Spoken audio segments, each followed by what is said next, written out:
وعباد الرحمن الذین یمشون علی الارض ہونا، اللہ کے بندے وہ ہیں جو زمین پر چلتے ہیں تو آہستگی اور نرمی کے ساتھ، قدم مار کر نہیں چلتے، اکڑ کر نہیں چلتے، بلکہ یہ کہ معلوم ہوتا ہے فروتنی کے ساتھ چل رہے ہیں، اور یہ اپنے آپ کو آقا نہیں سمجھتے، مالک نہیں سمجھتے، بلکہ غلام سمجھتے ہیں، اللہ کے غلام ہیں، عباد الرحمن ہیں، اللہ کے بندے ہیں، تو غلاموں کی طرح چلتے ہیں، وہ اکڑ کر نہیں چلتے۔ وَإِذَا خَاطَبَهُمُ الْجَاهِلُونَ قَالُوا سَلَامًا، ایک ان کا وصف یہ ہے کہ جب جاہل لوگ، اجڑ لوگ، مشتعل مزاج لوگ خامخواہ ان سے الجھنا چاہیں، بحث و مباحثے میں انہیں جو ہے وہ خامخواہ الجھانا چاہیں، تو وہ کہتے ہیں سلام، وہ الجھتے نہیں ہیں، بحث و تمہیز کے اندر نہیں۔ جب وہ دیکھتے ہیں کہ ایک شخص بحث پر اتر آیا، وہ اب بات سمجھنا نہیں چاہتا، اس کے اوپر ضد جو ہے وہ مسلط ہو چکی ہے، تو اب خامخواہ اس کے ساتھ وہ الجھے رہنا، جس کو ہم کہتے ہیں ہمارے ہاں وہ پنجاب میں یہ سینگ پھنسا کر آدمی جو ہے وہ اپنا وقت ضائع کرے، اس کا بھی وقت ضائع کرے، کوئی فائدہ نہیں۔ میچور آدمی یہ کہ دیکھے اگر تو واقعی یہ بات سمجھنا چاہ رہا ہے تو سمجھائے، نہیں سمجھنا چاہتا، اس کی اصل میں نیت ہی نہیں ہے، تو پھر خامخواہ اس کے ساتھ الجھنے کا فائدہ نہیں۔ والذین یبیتون لربہم سجدا وقیاما، اور وہ لوگ کہ جو راتیں بسر کرتے ہیں اپنے رب کے لیے سجدے اور قیام میں۔ یہاں وہ بات بہت واضح ہو گئی، جہاں تک 5 فرض نمازیں ہیں وہ تو فرض ہیں، وہ تو تعمیر سیرت کی بنیادیں ہیں، ان کی تو مداومت کرنی ہے۔ والذین یحافظون والذین هم علی صلواتہم یحافظون، لیکن یہ لوگ جو ہیں جن کے دل آشنا ہو گئے ہوں اللہ سے، اگر یہ اللہ کے ساتھ دوستی ہو چکی ہو، تو پھر یہ کہ رات کا وقت ہوتا ہے کہ جس میں وہ پھر بندہ اٹھتا ہے، کوئی دیکھ نہیں رہا ہے، لوگ سوئے ہوئے ہیں، کوئی ڈسٹربنس نہیں ہے۔ خیر ہماری تو آج کل شہری زندگی میں راتوں میں بھی ڈسٹربنس رہتی ہے، لیکن یہ کہ عام طور پر بہرحال دن کے مقابلے میں تو ایک سکون کی کیفیت ہوتی ہے، اس وقت اپنے رب سے راز و نیاز کی باتیں، کبھی اس کے سامنے کھڑے ہیں، کبھی سر بسجود ہیں۔ والذین یبیتون لربہم سجدا وقیاما والذین یقولون، اور وہ کہتے رہتے ہیں سب کے باوجود، ربنا اصرف عنا عذاب جہنم، اے رب ہمارے عذاب جہنم کو ہم سے پھیر دے، دور کر دے۔ یہ سورہ نور میں بھی ہم نے پڑھا تھا کہ وہ ساری شخصیت جو ہے بیان کرنے کے بعد وہ اس کے بعد بھی لرزاں و ترساں رہتے ہیں۔ یوم تتقلب فیہ القلوب والابصار، ڈرتے رہتے ہیں اس دن کے خیال سے کہ جس میں نگاہیں اور دل الٹ دیے جائیں گے قیامت کے دن سے۔ ان عذابہا کان غراما، یقیناً اس کا عذاب جو ہے وہ چمٹ جانے والی شے ہے۔ انہا ساعت مستقر و مقامہ، پروردگار وہ جگہ جہنم جو ہے یقیناً بہت بری جگہ ہے، مستقل قیام کے لیے بھی اور تھوڑی دیر کے لیے بھی۔ جو میں نے عرض کیا تھا کہ دنیا میں بری سے بری جگہ بھی جو ہے اس میں بھی آپ تھوڑی دیر کے لیے جائیں گے تو ریکریشن ہو جائے گی چینج کی وجہ سے،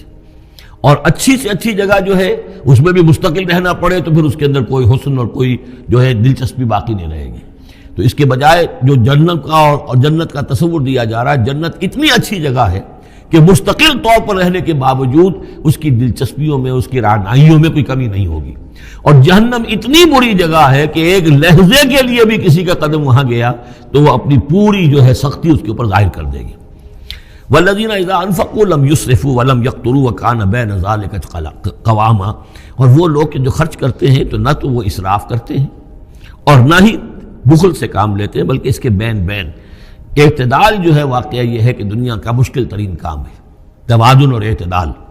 ظاہر بات ہے یہ لوگ جو میچور ہیں، سمجھدار ہیں، اب ان کے ہاں یہ ہوگا کہ ان کے اس خرچ کرنے کے معاملے میں بھی اعتدال ہوگا۔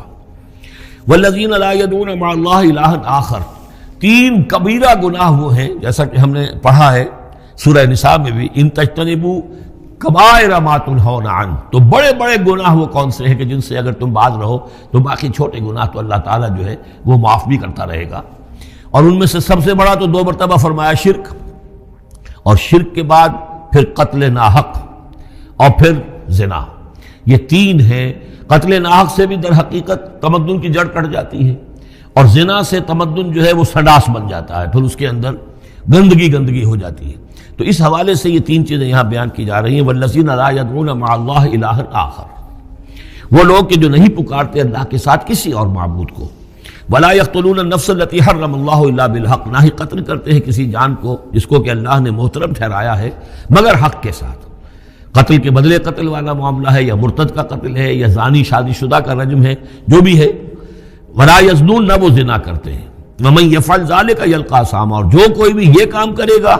وہ اس کی پاداش کو پکڑ کر اس کو جو ہے اس حاصل کر کے رہے گا، یعنی لازماً اس کی سزا اس کو مل کر رہے گی۔ یلقى اثاما یضاعف له العذاب یوم القیامہ، قیامت کے دن اس کا عذاب دگنا کر دیا جائے گا۔ یہ آیت اس اعتبار سے بہت اہم ہے کہ منکرین حدیث نے بہت شور مچایا ہوا ہے کہ قرآن مجید میں کہیں عذاب قبر کا کوئی تذکرہ نہیں ہے، صراحتاً واقعتاً نہیں ہے، احادیث میں بہت تفصیل ہے، لیکن یہ کہ یہ مقام ایسا ہے کہ جس سے ثابت ہوتا ہے کہ قیامت کے دن سے پہلے بھی عذاب ہے۔ یضاعف لہ العذاب یوم القیامہ، دگنا کیا جائے گا ان کے لیے عذاب قیامت کے دن۔ اس کا مطلب ہے کہ عالم برزخ میں بھی ان کے لیے عذاب ہے۔ اور جو فرمایا گیا ہے کہ یہ جو قبر کا گڑھا ہے یا یہ جہنم کے گڑھوں میں سے ایک گڑھا ہے اور یا جنت کے باغیچوں میں سے ایک باغیچہ ہے، اور یا تو وہاں ایک کھڑکی کھول دی جاتی ہے جنت کی جہاں سے ٹھنڈی ہوائیں اور خوشبوئیں آتی رہتی ہیں، اور یا یہ کہ کھڑکی کھول دی جاتی ہے جہنم کی طرف کہ جس سے آگ کی لپٹ اور گرمی جو ہے اور لو جو ہے وہ آتی رہتی ہے۔ یضاعف لہ العذاب یوم القیامہ، قیامت کے دن اس کے لیے عذاب دگنا کر دیا جائے گا، ویخلد فیہ مہانا، اور پھر وہ رہے گا اس عذاب میں ہمیشہ ہمیشہ۔ الا من تاب، ہاں استثناء ہے، استثناء یہ ہے من تابہ، جو جس نے توبہ کر لی دنیا ہی کے اندر موت کے آنے سے پہلے پہلے، مالم یغرغر، الا من تابہ و آمن، اور ایمان لایا۔ گویا کہ جو شخص اس قسم کے گناہوں میں مبتلا ہوتا ہے چاہے وہ قانوناً کافر نہ ہو، حقیقتاً وہ کافر ہو جاتا ہے، ایمان اس کے دل سے نکل جاتا ہے، لہذا توبہ گویا کہ اثر نو ایمان لانے کے مترادف ہے۔ الا من تاب و آمن وعمل عملا صالحا، اور وہ پھر عمل کرے نیک، فاولئک یبدل اللہ سیئاتہم حسنات، تو ایسے لوگوں کی برائیوں کو اللہ تعالیٰ نیکیوں سے بدل دیتا ہے۔ اس کے دونوں معنی ہے کہ توبہ کے نتیجے میں ایک تو نامہ اعمال میں جو اندراج ہوا تھا برائی کا وہ صاف ہو جائے گا اور اس کی جگہ نیکی کا اندراج ہو جائے گا، اور یہ معنی بھی ہے کہ زندگی میں اس دنیا میں توبہ کے نتیجے میں اخلاق جو ہے وہ پاک صاف ہو جاتے ہیں، دامن اخلاق کے دھبے دھل جاتے ہیں، اور انسان کا جو دامن کردار ہے پھر صاف شفاف ہو جاتا ہے۔ وَكَانَ اللَّهُ غَفُورًا رَحِيمًا، اور اللہ تعالیٰ غفور الرحیم ہے۔ وَمَن تَابَ وَعَمِلَ صَالِحًا، اب دوبارہ تکرار کی گئی، اور جو توبہ کرے اور پھر نیک عمل کرے، فَإِنَّهُ يَتُوبُ إِلَى اللَّهِ مَتَابًا، تو وہ ہے کہ جو توبہ کرتا ہے اللہ کی جناب میں جیسا کہ توبہ کرنے کا حق ہے۔ توبہ کی تسبیحیں ہو رہی ہوں، استغفار کی تسبیحیں ہو رہی ہوں، اور آیت کریمہ کے ختم ہو رہے ہوں 1.25 لاکھ کا اور لاکھ کا، لیکن حرام خوری جوں کی توں جاری ہو، وہ سارے غلط کام ویسے کہ ویسے جاری ہوں، وہ کوئی توبہ نہیں ہے، اس کا کچھ حاصل نہیں۔ والذین لا یشهدون الزور، اور وہ لوگ کہ جو جھوٹ کے پر موجود بھی نہیں رہتے۔ جھوٹ کی گواہی والی بات نہیں ہے یہاں، لیکن جھوٹ کی گواہی تو گویا کہ اس کے اندر خود بخود امپلائڈ ہے، یعنی ان کے اندر صداقت اور حق کے ساتھ اتنی غیرت ہوتی ہے کہ جہاں کوئی جھوٹ کا گزر بھی ہو وہاں وہ اپنی موجودگی بھی پسند نہیں کرتے۔ جھوٹ کا دھندا ہو رہا ہو، جھوٹ کا کاروبار ہو رہا ہو، جھوٹ بولا جا رہا ہو، یہ وہاں پر ان کی غیرت اور حمیت جو ہے صداقت کے ساتھ اور سچ کے ساتھ وہ اتنی ہے کہ وہ وہاں موجودگی بھی اپنی برداشت نہیں کرتے۔ وَإِذَا مَرُّوا بِاللَّغْوِ مَرُّوا كِرَامًا، اسی طریقے سے جب وہ کسی لغو کام کے پاس سے گزرتے ہیں تو اپنے دامن کو بچا کر گزر جاتے ہیں۔ دیکھیے وہاں بھی تھا سورہ مومنین کو شروع کی آیات میں وَالَّذِينَ هُمْ عَنِ اللَّغْوِ مُعْرِضُونَ، کہ جو لغو سے اعراض کرتے ہیں، اور یہاں یہ کہ اس کے پاس سے اگر گزر ہو بھی جائے اتفاقاً، خود تو قصد کرنا جو ہے بہت دور کی بات ہے، اس کا کوئی امکان ہی نہیں، اتفاقاً آپ راستہ چل رہے ہیں اور دیکھ رہے ہیں کوئی مداری کا تماشا ہو رہا ہے، آپ کا کوئی ارادہ نہیں تھا، لیکن وہاں رکیے بھی نہیں، وہاں سے جو ہے اپنے دامن کو بچاتے ہوئے نکل جائیے۔ والذین اذا ذکروا بآیات ربہم، اور وہ لوگ کہ جن کو جب ان کے رب کے آیات کے ذریعے سے نصیحت کی جاتی ہے، سمجھایا جاتا ہے، لم یخروا علیہا صما وعمیانا، تو نہیں گر پڑتے اس پر بہرے اور اندھے ہو کر۔ اس کے بھی دونوں معنی ہیں، ایک تو یہ کہ مخالفت پر اندھے بہرے ہو کر کمر کس لینا جیسے کہ قریش کر رہے تھے، تو گویا کہ تعریض ہے، ان پر ایک تنزیہ انداز ہے یہ کہ یہ لوگ جس طریقے سے کر رہے ہیں وہ معاملہ اللہ کے بندوں کا نہیں ہوتا۔ لیکن یہ دوسری طرح یہ بات بھی ہے کہ آیات قرآنیہ کو بھی اندھے بہرے ہو کر تو نہیں پڑھنا ہے اور سننا ہے، بلکہ غور کرنا ہے۔ افلا یتدبرون القرآن ام علی قلوب اقفالها، تو کیا یہ قرآن کی آیت پر تدبر نہیں کرتے؟ وَتَدَبَّرُوا فِيهِ لَعَلَّكُمْ تُفْلِحُونَ، تدبر کرو تاکہ تم سمجھو۔ تو اس طریقے سے محض جو ہے وہ قرآن مجید کو بھی اندھے بہرے ہو کر جو ماننا جو ہے اس سے بھی بہرحال عباد الرحمن جن کی یہاں تعریف کی جا رہی ہے ان کے مقام سے وہ جو مقام ہے ان کے مرتبے سے فروتر ہے۔ وَالَّذِينَ يَقُولُونَ رَبَّنَا هَبْ لَنَا مِنْ أَزْوَاجِنَا وَذُرِّيَّاتِنَا قُرَّةَ أَعْيُنٍ، اور وہ لوگ جو کہتے ہیں کہ اے رب ہمیں اپنی بیویوں اور ہماری اولاد کی طرف سے آنکھوں کی ٹھنڈک عطا فرما، یعنی یہ کہ جس راستے پر ہم چل رہے ہیں ہماری اولاد ہمارے گھر والے بھی اسی راستے پر چلیں تاکہ ہماری آنکھیں ٹھنڈی ہوں۔ ایسا نہ ہو کہ میں تو اللہ کے دین کے راستے کی طرف چلنے کی کوشش کر رہا ہوں اور اولاد کسی اور طرف کو دور لگا رہی ہے، تو ایک کشاکش ہے۔ پھر یہ جو صورتحال جو ہے فرکشن گھر کے اندر پیدا ہوتی ہے، تو اللہ تو ہمیں ہمارے گھر والوں سے آنکھوں کی ٹھنڈک عطا فرما، اور آنکھوں کی ٹھنڈک ظاہر بات ہے عباد الرحمن کی کن چیزوں میں ہوگی کہ وہ بھی اللہ کے بندے بنے، اللہ کی بندگی کے راستے پہ اختیار کریں۔ وَجْعَلْنَا لِلْمُتَّقِينَ اماما، اور ہمیں متقیوں کا امام بنا۔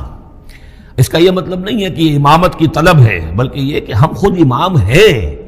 ایک شخص اپنے گھر کا سربراہ ہے، امام ہے،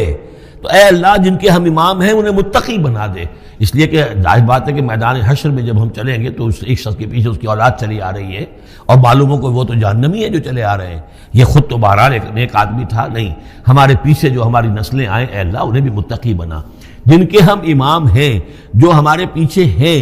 جن کے کہ ہم دنیا میں جیسے کہ فرمایا ہے ایک حدیث میں بھی آتا ہے کلکم راعٍ وکلکم مسئول عن رعیتہ، تم میں سے ہر شخص کی حیثیت ایک چرواہے کی ہے، اور اللہ نے کچھ نہ کچھ مخلوق جو ہے اپنی اس کے چرواہے کے حوالے کی ہے۔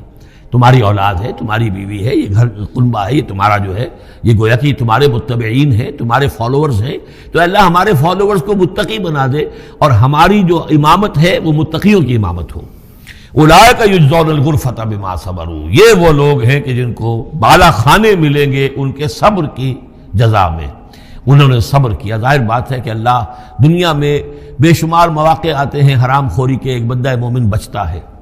بہت سے مواقع پر اللہ تعالیٰ موقع دے کر آزما لیتا ہے کہ ذرا سی بھی اس کے اندر کمی ہو تو پھر یہ نکل جائے کسی غلط راستے کی طرف۔ انسان جو ہے صبر کرتا ہے، جذبات کو روکتا ہے، اپنی خواہشات کو روکتا ہے، شہوات کو تھامتا ہے، ان تمام چیزوں کو سنبھال کر یہ سب گویا کہ پوری زندگی صبر ہے۔ تو بما صبروا اولئک یجزون الغرفۃ بما صبروا، یہ وہ لوگ ہوں گے کہ جنہیں بدلے میں ملیں گے بالا خانے جنت کے ان کے صبر کے عوض۔ وَيُلَقَّوْنَ فِيهَا، ان کا استقبال کیا جائے گا وہاں جنت میں، ان بالا خانوں میں، تحیۃ و سلاما، سلام کے ساتھ اور دعاؤں کے ساتھ۔ خالدین فیہا، وہ رہیں گے اس میں ہمیشہ ہمیش۔ حسنت مستقرا و مقاما، بہت ہی عمدہ ہے وہ جگہ، مستقر کے طور پر بھی، مستقل قیام گاہ کے طور پر بھی، اور مقامہ تھوڑی دیر کے لیے بھی۔ تو یہ گویا کنٹراسٹ ہے۔ جہنم کو فرمایا ساعت مستقرا و مقاما، اور جنت حسنت مستقرا و مقاما۔ قل ما یعبأ بکم ربی، اے نبی ان سے کہہ دیجئے میرے رب کو تمہاری کوئی پرواہ نہیں ہے۔ یہ نہ سمجھو کہ میں تمہارے پیچھے اپنے آپ کو ہلکان کر رہا ہوں، تو میرے رب کو کوئی تمہاری ضرورت ہے؟ میری یا میرے رب کی کوئی ضرورت اٹکی ہوئی ہے تمہارے بغیر، وہ بات پوری نہیں ہوگی؟ یہ چھپر تم ہی اٹھاؤ گے تو اٹھے گا، ورنہ اٹھ نہیں سکتا، یہ نہ سمجھو۔ قل ما یعبأ بکم ربی لولا دعاؤکم، اگر نہ ہوتا تمہیں پکارنا۔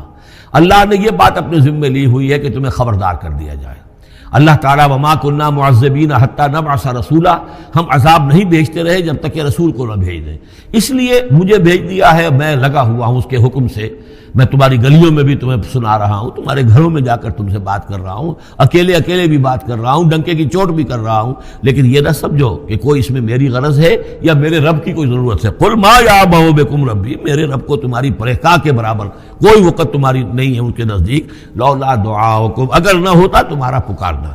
فقد کذبتم،